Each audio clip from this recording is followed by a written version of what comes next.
വാർത്താരംഭം ഇന്നലെ ആരംഭിച്ചത് സംസ്ഥാന ബജറ്റിൽ വിഹിതം കുറഞ്ഞുപോയി എന്ന CPI മന്ത്രിമാരുടെ പരാതിയുമായി ബന്ധപ്പെട്ട വാർത്തയെ തുടർന്നായിരുന്നു.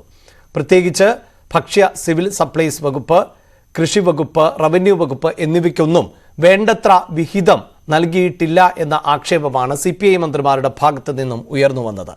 അതേസമയം ബജറ്റ് വിഹിതം കുറഞ്ഞുപോയി എന്ന ഭക്ഷ്യമന്ത്രി GR അനിലിന്റെ പരാതി ശരിയല്ലെന്ന് സ്ഥാപിക്കാൻ കണക്കുകൾ നിരത്തി ധനവകുപ്പ് രംഗത്ത് എത്തിയിരിക്കുകയാണ്. 1731 കോടി രൂപയാണ് ബജറ്റിൽ സപ്ലൈകോയ്ക്ക് അനുവദിച്ചിട്ടുള്ളത്. ബജറ്റ് രേഖകളിൽ ഇത് വ്യക്തമാണ്. News 18 exclusive. ഇപ്പോൾ സപ്ലൈകോ കുറേയേറെ പ്രയാസങ്ങളും പ്രതിസന്ധികൾ നേരിടുന്ന ഒരു ഘട്ടമാണ്. അതുകൊണ്ട് അതിനനുസരിച്ച് ഒരു സമീപനം കൂടുതൽ ഉണ്ടാകണമെന്നുള്ളതാണ് ആവശ്യം. ഞാൻ അത്തരം വിഷയങ്ങൾ ധനകാര്യമന്ത്രിയുമായി ആവശ്യമായ ചർച്ച നടത്തും. വിലക്കയറ്റം പിടിച്ചു നിർത്താൻ വിപണി ഇടപെടലിനുൾപ്പെടെ സപ്ലൈകോയ്ക്ക് ഒന്നും കിട്ടിയില്ലെന്ന പരാതിയായിരുന്നു ഭക്ഷ്യമന്ത്രിക്ക്. മന്ത്രി പറഞ്ഞത് ശരിയല്ലെന്ന് വ്യക്തമാക്കുന്നതാണ് ഈ ബജറ്റ് രേഖ. റേഷൻ സബ്സിഡി ഇനത്തിൽ 938 കോടി. ഇതിൽ ഫുഡ് കോർപ്പറേഷൻ ഓഫ് ഇന്ത്യക്ക് വില വ്യത്യാസം നൽകാൻ 370 കോടിയും ARD കമ്മീഷൻ 308 കോടിയും ചരക്ക് നീക്ക കൈകാര്യ ചെലവിനായി 260.8 കോടിയും നീക്കിവച്ചിട്ടുണ്ട്. 557 കോടി രൂപയാണ് നെല്ല് സംഭരണത്തിന്. വിപണി ഇടപെടലിന് 205 കോടിയും അനുവദിച്ചു. എന്നാൽ ഇതൊന്നും ധനമന്ത്രിയുടെ ബജറ്റ് പ്രസംഗത്തിൽ ഉൾപ്പെടുത്തിയിട്ടില്ല. സപ്ലൈകോ വിൽപ്പനശാലകളുടെ നവീകരണത്തിന് 10 കോടി അനുവദിച്ചത് മാത്രമാണ് മന്ത്രി പറഞ്ഞത്.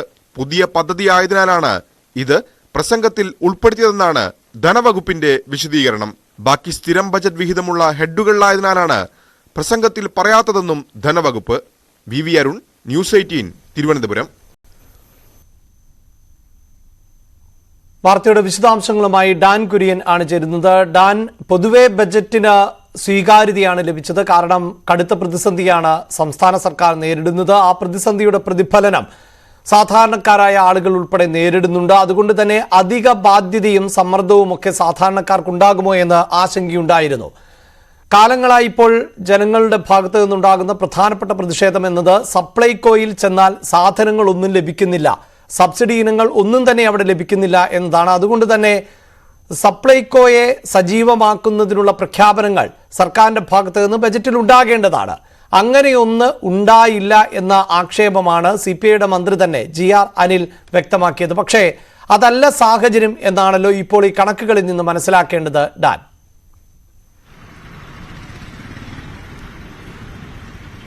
അഭിലാഷ്, വിലക്കയറ്റം പിടിച്ചു നിർത്തുന്നതിന് വേണ്ടി വിപണി ഇടപെടൽ ലക്ഷ്യമിട്ടുകൊണ്ടുള്ള പ്രഖ്യാപനങ്ങളൊന്നും ബജറ്റിൽ ഉണ്ടായില്ല എന്ന ആക്ഷേപമായിരുന്നു ഭക്ഷ്യ സിവിൽ സപ്ലൈസ് മന്ത്രിയുടെയും CPI മന്ത്രിമാരുടെയും ഒക്കെ പൊതുവായ ഭാഗത്തു നിന്ന് കഴിഞ്ഞ ദിവസങ്ങളിൽ പുറത്തു വന്നത്. പക്ഷേ അതങ്ങനെയല്ല. കൃത്യമായി 1731 കോടി രൂപ സപ്ലൈകോയ്ക്ക് വേണ്ടി മാത്രം ഇവർ കരുതി വെച്ചിട്ടുണ്ട്, ബജറ്റിൽ ഉൾപ്പെടുത്തിയിട്ടുണ്ട്, വകയിരുത്തിയിട്ടുണ്ട് എന്ന് കാണിക്കുന്ന രേഖകളാണ് ഇപ്പോൾ പുറത്തു വരുന്നത്. ധനകാര്യ വകുപ്പ് തന്നെ അതുമായി ബന്ധപ്പെട്ട കൃത്യമായ വിശദീകരണം നൽകുന്നുണ്ട്. പക്ഷേ ബജറ്റ് പ്രഖ്യാപനത്തിൽ, ബജറ്റ് പ്രസംഗത്തിനിടയിൽ സപ്ലൈകോയുടെ നവീകരണവുമായി ബന്ധപ്പെട്ട് 10 കോടി രൂപ അനുവദിച്ചു എന്ന കാര്യം മാത്രമായിരുന്നു ധനമന്ത്രി KN ബാലഗോപാൽ എടുത്തു പറഞ്ഞത്.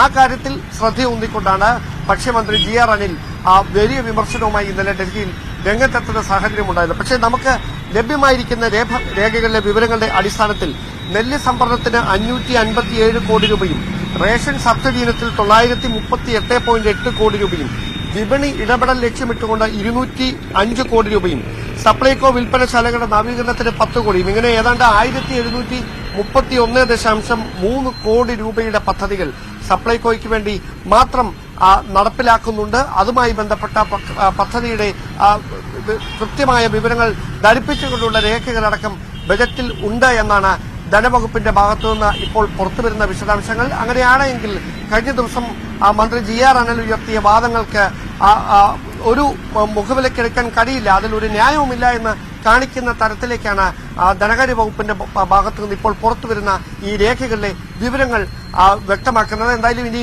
പ്രതികരണം പുറത്തു വരേണ്ടതുണ്ട്. അത് ഭക്ഷ്യമന്ത്രി GR അനിലിന്റേത് തന്നെയാണ്. അദ്ദേഹം ഇത് കൃത്യമായി അറിഞ്ഞിട്ടാണോ പ്രതികരിച്ചത്, അതോ അദ്ദേഹം അറിയാതിരിക്കുന്ന സാഹചര്യം എന്തെങ്കിലും ഉണ്ടായിട്ടുണ്ടോ? അതിലൊരു വ്യക്തത വരണം. അവിടെ GR അനിലിന്റെയും CPIയുടെ തീർച്ചയായും സ്വാഭാവികമായും ഈ ഇത്തരം വിശദമായ കണക്കുകളിലേക്കൊക്കെ കടക്കുന്നത് ബജറ്റിന്റെ ചർച്ചയിലാണല്ലോ. മാത്രവുമല്ല, വിഹിതം കുറഞ്ഞു പോയാൽ അത്തരം ആക്ഷേപങ്ങൾ ചർച്ചയിൽ മന്ത്രിമാർക്കടക്കം ഉന്നയിക്കാം. അതിനുശേഷം വേണമെങ്കിൽ വിഹിതം കൂട്ടുകയും കുറയ്ക്കുകയും ഒക്കെ ചെയ്യുന്ന ഒരു സാഹചര്യമുണ്ടല്ലോ.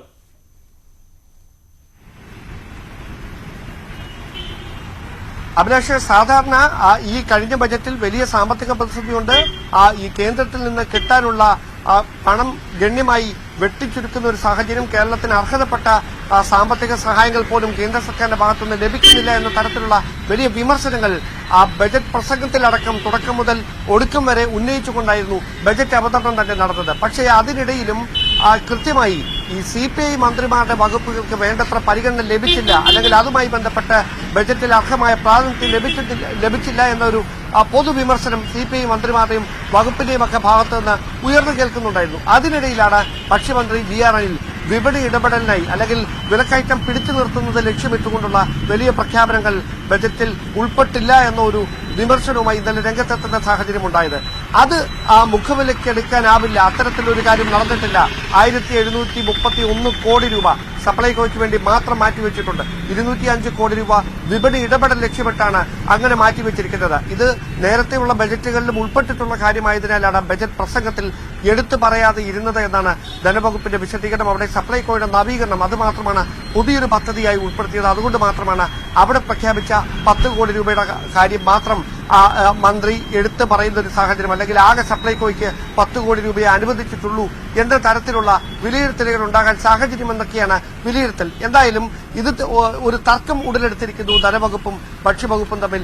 അവിടെ കൃത്യമായി ധനവകുപ്പ് വിശദീകരണവുമായി രംഗത്തെത്തിയിരിക്കുന്നു. അതുകൊണ്ടാണ് ഞാൻ ആദ്യം സൂചിപ്പിച്ചത്, ഈ കണക്കുകൾ അറിഞ്ഞതിന് ശേഷമായിരുന്നു മന്ത്രി GR അനിൽ ഇന്നലെ അത്തരത്തിലൊരു പ്രതികരണം നടത്തിയത് എന്ന കാര്യത്തിൽ വ്യക്തത വരേണ്ടതുണ്ട്. അവിടെ ആ പ്രതികരണത്തിന് ഉത്തരം തരേണ്ടത് അദ്ദേഹം തന്നെയാണ്. അദ്ദേഹം ഏത് തരത്തിലായിരിക്കും ഈ വാർത്തയോട് പ്രതികരിക്കുകയെന്ന് കാത്തിരുന്ന് തന്നെ കാണേണ്ടി വരും. തീർച്ചയായും ധനവകുപ്പും ഭക്ഷ്യവകുപ്പും തമ്മിലുള്ള പ്രശ്നം അല്ലെങ്കിൽ തർക്കം നിലനിൽക്കുമ്പോഴും ജനങ്ങൾക്ക് സപ്ലൈകോയിൽ പോയി സാധാരണക്കാരായ ആളുകൾക്ക് സബ്സിഡി നിരക്കിൽ ഉള്ള അരിയും മറ്റ് ധാന്യങ്ങളുമൊക്കെ വാങ്ങുന്നതിനുള്ള അവസരവും ഇടപെടലും സർക്കാരിന്റെ ഭാഗത്ത് നിന്ന് അടിയന്തരമായി ഉണ്ടാകും എന്ന് വേണം നമുക്ക് പ്രതീക്ഷിക്കാൻ.